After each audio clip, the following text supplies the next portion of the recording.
Merci de choisir DBS pour vous informer. Place à l'actualité en Afrique.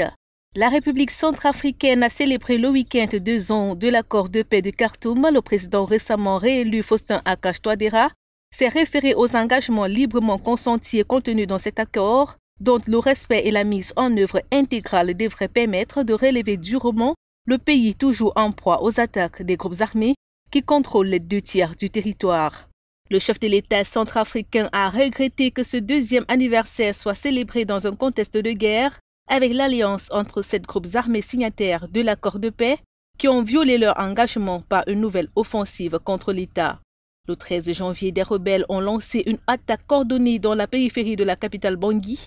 Le président Touadéra a réitéré que la mise en œuvre de l'accord du 6 février 2019 dans la capitale soudanaise entre le gouvernement centrafricain et 14 groupes armés devraient créer les conditions d'un dialogue franc pour un retour définitif de la sécurité, de la paix et la réconciliation dans le pays. Il a dit tenir fermement à la poursuite de la mise en œuvre de cet accord et a réaffirmé sa disponibilité à engager un dialogue républicain avec l'opposition démocratique ainsi que toutes les forces vives de la nation pour sortir la RCA de cette crise interminable. Au Sénégal, l'affaire de l'opposant politique Ousmane Sonko accusé de viol et de menaces de mort par une masseuse professionnelle a enflammé la capitale Dakar lundi. Le député sénégalais leader du parti politique PASTEF, les Patriotes, a refusé ce 8 février de se rendre à la session de la gendarmerie de recherche tant que son immunité parlementaire n'est pas levée. Ses partisans et les militants de son parti se sont rassemblés devant son domicile et ont affronté les forces de l'ordre qui tentaient de les disperser.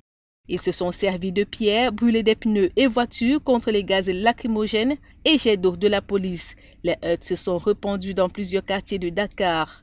En rappel, début février, une jeune masseuse professionnelle de 20 ans, officiant dans un salon de beauté dakarois, a déposé une plainte contre Ousmane Sonko. Elle l'accuse d'avoir exigé des faveurs sexuelles à plusieurs reprises à la fin de séances de massage. La plaignante affirme également avoir été menacée par l'opposant avec 2 armes. Le député de 46 ans a nié en bloc les accusations et crié au complot et à la tentative de liquidation politique de la part du président Macky Sall, destiné selon lui à ruiner ses projets présidentiels en 2024. Toutefois, le leader du PASTEF a affirmé avoir été client du salon pour soulager des maux de dos vieux de plusieurs années. Il a dit s'être assuré auparavant que le salon disposait des agréments nécessaires et que la pratique était conforme à l'islam. Il a ajouté s'être aussi assuré que 2 personnes étaient toujours présentes au massage. Pandémie de Covid-19, l'Afrique du Sud a suspendu temporairement son programme de vaccination qui devait débuter dans les prochains jours avec 1 million de vaccins développés par Oxford et AstraZeneca après une étude révélant une efficacité limitée contre le variant sud-africain. Cette étude réalisée par une université à Johannesburg et qui n'a pas encore été examinée par des pairs affirme que le vaccin britannique offre une protection limitée contre les formes modérées de la maladie dues au variant sud-africain chez des jeunes adultes. Selon les premiers résultats de celle-ci, le vaccin est efficace à seulement 22% contre les formes modérées du variant sud-africain. Aucun résultat n'est encore disponible sur son efficacité contre les formes graves. À la traîne dans la course mondiale à la vaccination, l'Afrique du Sud, officiellement le pays du continent le plus touché par le virus, avec près de 1,5 million de cas et plus de 46 000 décès, a reçu sa première livraison d'1 million de vaccins lundi 1er février. Il s'agit pour la totalité de vaccins AstraZeneca Oxford, produits par le Serum Institute of India. Ces premières doses étaient destinées en priorité aux 1,2 million de personnels de santé. En Somalie, le mandat du président Abdoulaye Farmajo a expiré officiellement ce lundi 8 février à minuit, mais aucune élection n'a été organisée. La présidentielle devait se tenir à cette date, mais elle a été reportée sans qu'aucun calendrier soit annoncé. Les pourparlers entre États fédérés et le gouvernement se sont soldés sans accord. Les dirigeants des 5 États de la Fédération somalienne avaient accepté l'invitation du président Farmajo à ces discussions de la dernière chance. Mais les adversaires politiques somaliens sont en désaccord sur le mode de scrutin très particulier qui a été choisi pour la présidentielle, mêlant nomination clanique et vote parlementaire. Certains États et l'opposition accusent le président sortant d'avoir manipulé à son profit une procédure pourtant laborieusement convenue d'un accord en septembre dernier. Pour sa part, le président Farmajo a accusé les régions semi-autonomes du Puntland et du Jubaland d'avoir empêché la conclusion d'un accord. Le conseil réunissant les principaux candidats de l'opposition à la présidentielle a dit ne plus reconnaître la légitimité du président. Il démontre la mise en place d'une autorité de transition faite de députés, de membres de l'opposition et de la société civile. La semaine dernière, le représentant spécial de l'ONU en Somalie a estimé que le président pouvait rester en place jusqu'à l'élection d'un successeur, ce qui n'est donc pas du tout de l'avis de l'opposition qui estime que le mandat du président est terminé et que le pouvoir est désormais vacant.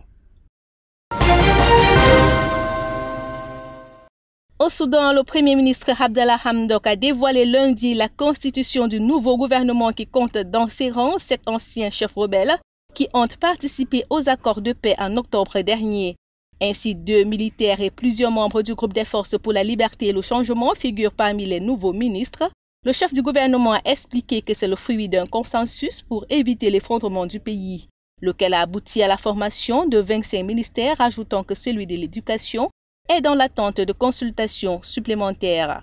Premier ministre de transition mis en place après la chute du président Omar El-Béchi, destitué par l'armée en avril 2019 sous la pression d'un soulèvement populaire, Abdallah Hamdok avait dissous son cabinet tard dimanche soir pour en former un nouveau plus inclusif. Le gouvernement de transition et le Front révolutionnaire soudanais, coalition de 5 groupes rebelles, et 4 mouvements politiques ont signé un accord de paix en octobre. Le chef du gouvernement Abdallah Hamdok tente toujours de convaincre les 2 derniers groupes rebelles à discuter de paix. 3 représentants des anciens groupes armés rebelles ont été nommés la semaine dernière au Conseil de souveraineté chargé de piloter la transition politique dans le pays.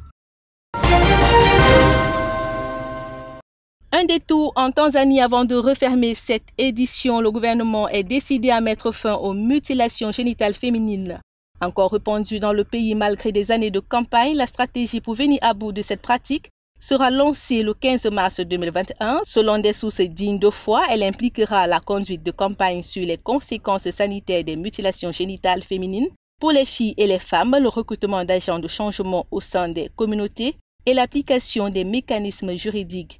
L'enquête démographique et de santé de la Tanzanie de 2015 à 2016 a montré qu'une femme sur 10 dans ce pays avait subi des mutilations génitales féminines. C'est sur ces images que nous refermons cette édition. Merci de nous avoir suivis. Merci de rester des nôtres.